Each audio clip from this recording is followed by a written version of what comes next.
game on the line feel, you can't expect them to go down to LSU, a big game for them, number one ranked team in the country. I don't think you can really expect him to go down there and play, like the guy a lot of Auburn fans want to see. We don't have a strength at the quarterback position. That's just a fact. And really, to win, you don't need to have a strength at the quarterback position, I think, for Auburn. Neither does LSU. And neither does Alabama. No. But I think what you do need is you need the quarterback position to not be a weakness. If it's not a weakness, and you go out there and just grind, if you're just going out there and if you're just grinding, I think you're going to be all right. And that's the kind of football that Auburn needs to play. And you're seeing the transition from a more quarterback run and passing-oriented offense. It's turning into a power offense. I know it's the spread system, but Gus Malzahn is not afraid to run the ball. No. A lot. Not at all. And I think that's been his philosophy for a long time. He wants to get the ball downfield, but he wants to. He's a run-first guy. He just needs the quarterback not to do something dumb. You know what I'm saying? He can't be. Exactly. And we're not calling him dumb. I'm not calling him dumb. I'm just saying he just doesn't need to make those stupid mistakes. You know what I'm saying? I know what you're saying. I know what I'm saying. I feel you. But, all right, overall, as a sense from the game, we beat Florida without Brantley, but we won the game. We played good enough to get the W. It's a tough test next week. Let's stay positive. Let's see what we can do. All right, and we will get to next week eventually. And right when we come back after this quick PSA, we're going to get to the Saturday review. We're going to talk about South Carolina. We're going to talk about Clemson. We're going to talk about Georgia Tech, Oklahoma State, and those BCS rankings that just came out that have everyone in a frenzy. So right after the break, we will get back to all that stuff. Let's stop for a quick PSA. On March 26, 2004, WEGL 91.1 was granted a license by the Federal Communications Commission to serve the public interest as a public trustee until April 1, 2012. Our license will expire on April 1, 2012. We must file an application for renewal with the FCC by December 1, 2011. When filed, a copy of this application will be available for public inspection during our regular business hours. It contains information concerning this station's performance during the last 8 years. Individuals who wish to advise the FCC of facts relating to our renewal application and to whether this station has operated in the public interest should file comments and petitions with the FCC by March 1, 2012. Further information concerning the FCC's broadcast license renewal process is available at Auburn University Student Center, Suite 1105, or may be obtained from the FCC, Washington, D.C., 20554. Looking at me, glancing a kid, wishing it was dancing a jig here with this handsome kid. Sick a cigar right from Cuba Cuba, I just bite it. It's for the look, I don't light it. Ill way to ammo on the hand, stay on play. Give it up, jiggy, make it feel like foreplay. Yo, my cardio is infinite. Big Willie style's all in it. Getting jiggy with it. Getting jiggy with it.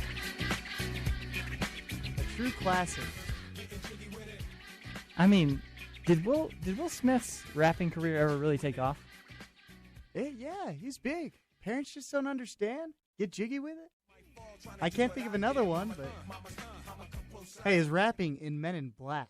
Oh, yes. We got to get that on. We got to get that on the show. No, maybe after the next PSA we'll get was some it Men just in Men Black. in Black? Was that the name of the We'll find it. We'll find it. We Are the Men in Black? That's the ones that you the people want to hear it. I got a strong sense. All right, we got a quick email in here. We'll get to Cale Foster. Cale Foster coming from where? Coming from up North Georgia? Is that what I see there? Yeah, it looks like somewhere in Georgia. All right, talking about the upcoming UGA Auburn game. Cale, you want to bring up the UGA Auburn game that quick? The upcoming? It's a little soon. We got a month, man. We got a month. All right, but let's humor our loyal listener Cale up there in North Georgia. I tell you what, I see a lot of similarities in these two teams, UGA and Auburn. Okay, I won't comment on the UGA Auburn game because it's so far away, but I will say that with in what we're talking about right now, talking about the Saturday review and the stuff that happened this week with Marcus Lattimore going down, that East looks as the door's so far open for Georgia. It's I don't think it can be closed. I mean, I think it is Georgia's to lose at this point, and how odd is that? It's unbelievable that something like that can happen.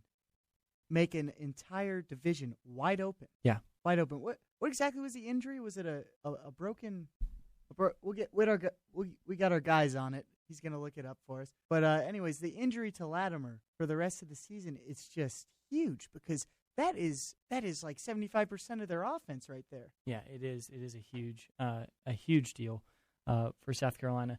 And Georgia looks really good sitting there in the SEC with the struggles, the just incredible struggles of your boys, Florida, and the Tennessee. My boys. Yeah, your boys. You picked Florida, didn't you? Picked Florida to win the East? I don't recall. That was a few weeks ago. Okay, I live my life 1 week at a time. All right, well, Georgia's gone on a nice little 5-game streak here with some solid wins. Tennessee's looking like a better team, but I don't Mississippi State's a solid team, much better than the record shows. Right, and I mean Tennessee, I don't think is going to do anything, and they can't contend with Georgia having that loss already head to head.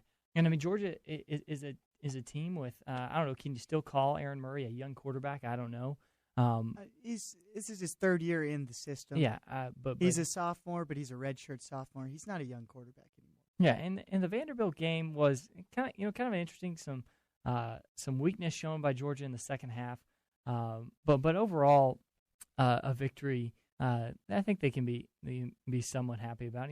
Isaiah Crowell is he's a Marcus Lattimore, if you will, for Georgia, averaging 4.8 yards a carry. Yeah, 4.8 yards a carry. 600 rushing yards already in seven seasons. Oh, the Lattimore injury was a torn ligament in the left knee. Yeah, cartilage damage and a torn ligament in the left knee. But here's what's going to have to happen for South Carolina for them to win the East now, because it's very even. Connor Shaw is going to have to step it up, and I don't know if he can handle it because he just got the starting quarterback job. Yeah. And how does a young guy like that, how he handles this pressure?